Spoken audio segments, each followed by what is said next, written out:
maa ngi nuyu sama jeunesse sama soppe sama ay rak sama jarbaat balaay may tàmbali comme ñun est-ce que pare ngeen pour manifester wu léegi. bien sûr waaw. est-ce que pare ngeen pour dox ak man.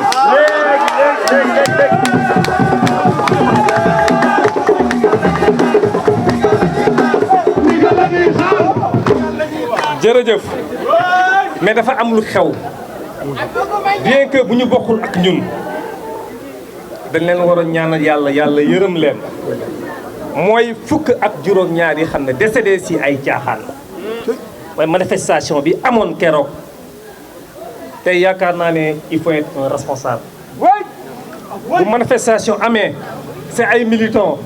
duñu ay militant Habib Niang duñu militant Macky Sall bu ñu décédé yi loo war a def mooy waroo tëgg ay kasaro waroo tëgg ay tama loo war a def mooy da nga waroon ñaan yàlla suspendre yëpp man de Habib Niang bu sama ñaanuma yàlla bu sama militant faatoon tey bàyyi naa politique lu mu ko jaral képp kuy daw kuy xeex kuy violence pour ur nguur kooku bu leen ànd ak moom day caaxaan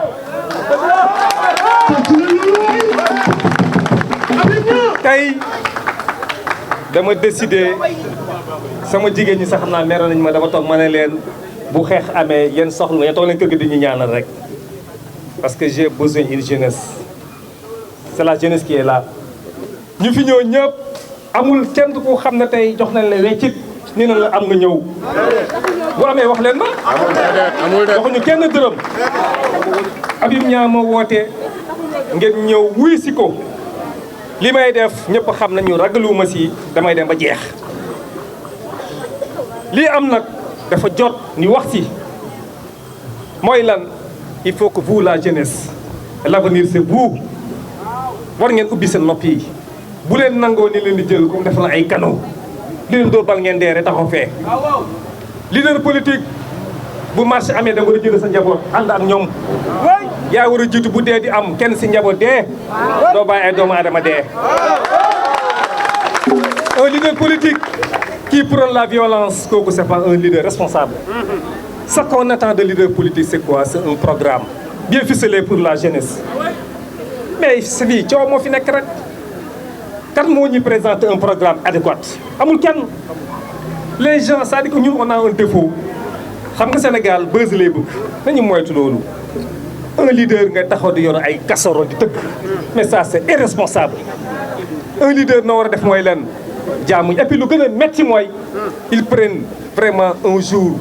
sacré je dirais mooy ajjuma ñëpp xam nañu ajjuma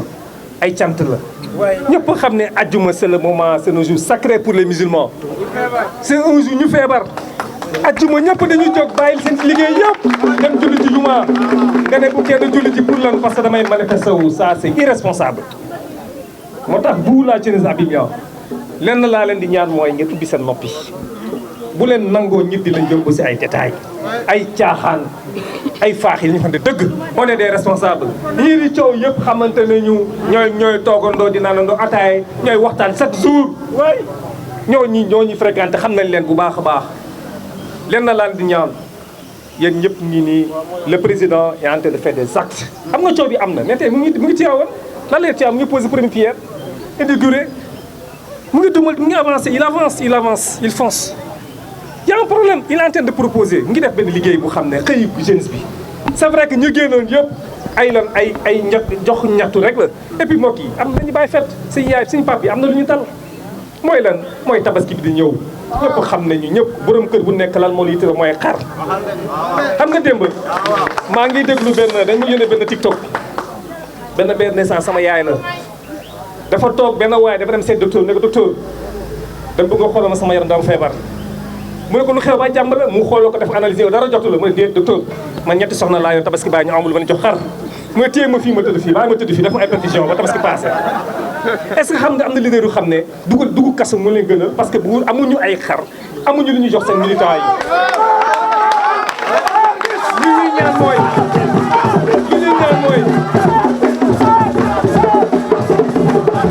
xam nga un leader doit être responsable xam nga keroog je dirais pas pour lancer des flats xam nga maa ngi rafetlu vraiment le maire de la ville bien que bokkuñu fu ñu nekk mais coow bu mu amee moom mu ngi def ay curage si pont kii pour les ponts parce que nawet nañ nekk mu ngi liggéey di def ay pont mu ngi def ay curage di def assainissement la ville mais c'est ça que les gens attendent de leader politique un leader bu xam ne yow doo toog sa bureau chaque jour yaa ngi critiquer yaa ngi si WhatsApp yi c'est pas responsable mbokk yi du WhatsApp mooy jëmee dëkk kanam dëkk lu koy jëlee kanam mooy lan mooy nga topp sa jeunesse xam nga un jour bi affaire bi amee man je vous le dis j'étais avec 2 étudiants maa ngi woon à l'UCAD parce que benn étudiante bu tudd Maguette Seck damay tuturam fii bu gaa yi dëggee boole dafa daanu xam foofu une étudiante m'a appelé président wut naa sa numéro woo la ma ne ko ba jaam lu xew mu ne am na kuy waaj a xam fii léegi li doomu Thiès mu ne ma muña bi may dem sa waa kër ne boo demee dañ leen rey ma ne ko pa allah bon foofu laay deewee anduma kenn bi ma demee ginnaaw rectorat laa jaar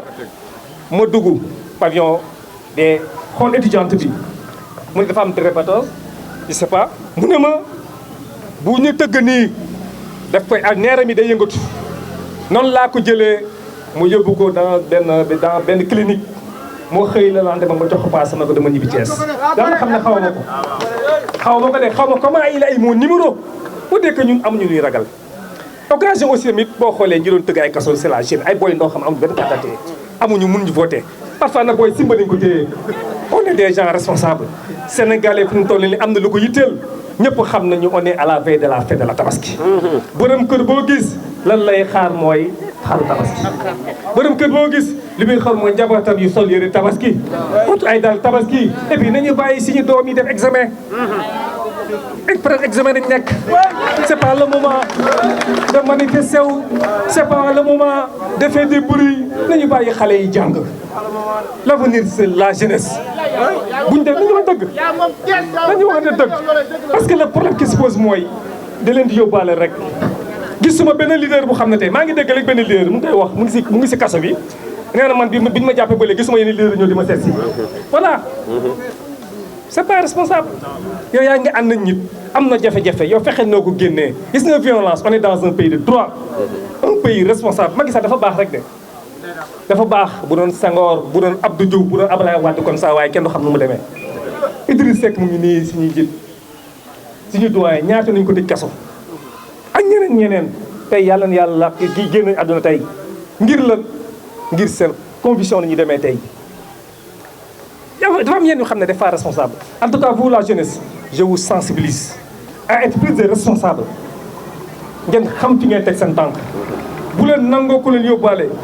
et puis aussi maa leen di ñaan il faut que ces élections aient lieu parce que Sénégal kenn liggéeyatul élection bu jotee ñun ñii xam ne dans l'administration personne ne travaille boo demee ministère les directions kenn liggéeyatul neen ñaan yàlla élection jeex si jàmm salaam dugg si leneen